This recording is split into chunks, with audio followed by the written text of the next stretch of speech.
원래 그리고 어려웠던 거거든요. 그리고 막 셀프도 있고 여러 가지.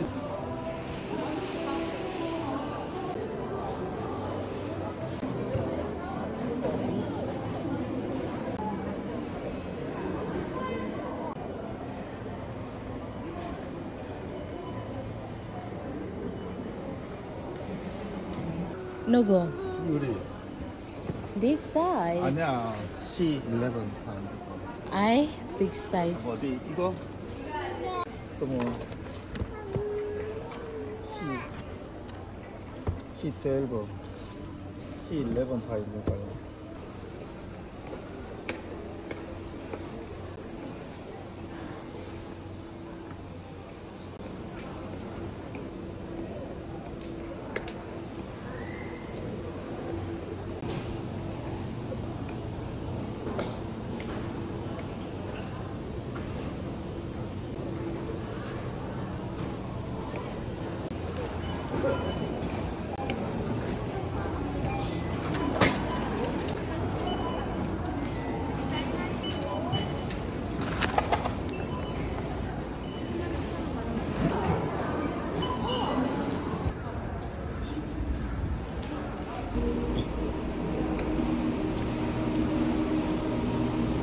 Ito pala yung nabili namin sa Costco. Ito ay ang Heat Kids. Ayan, pang innerwear dahil malamig na, pa-winter na. Kailangan natin ito for our kids. At dalawa yung binili ko. Panapaw lang naman, pang sa ilalim. XS siya for the 5 years old youth. Long sleeve crew neck plus legging set na siya. Ayan. Tapos, meron din ito pang autumn. Tingnan natin. Ayan yung design ng damit. Diba? Ang cute.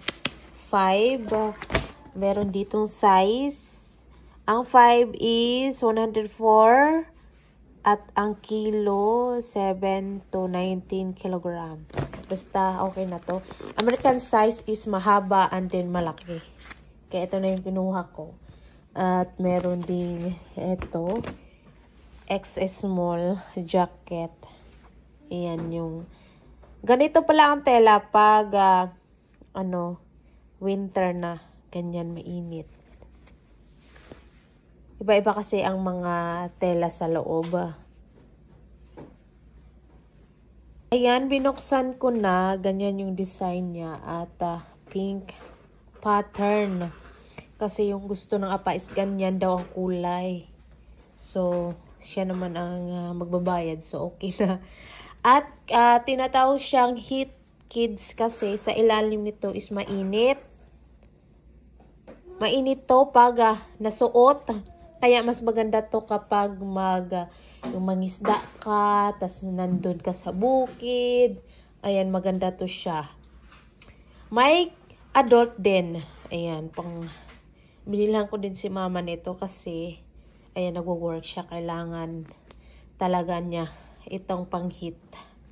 Kasi umiinit siya at hindi mo mararamdaman na malamig. Innerwear to eh. Maganda to siya. Naman yung isa, ito yung design. 5. Malaki, excuse me. Malaki pala siya. Tapos ito yung ano niya. Paris. Mahaba pa. Wrong move. Wrong. Yan yung isa. At saka yung pajama. Mahaba pa. So, next year na itong masusuot. Tatago ko muna ito. Ito lang muna. Kasi magagamit talaga to. Bumili din ako ng medyas pang kids. Ganyan kakapal. At ang brand is Gap. Oh, dami ko ng medyas. For winter, okay na. Oh, diba? Ang dami.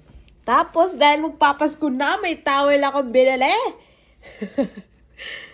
Ayan, ang kitchen towel set of 4. Absolutely! Charis. Absorbent at Pasko. Ayan, embroider.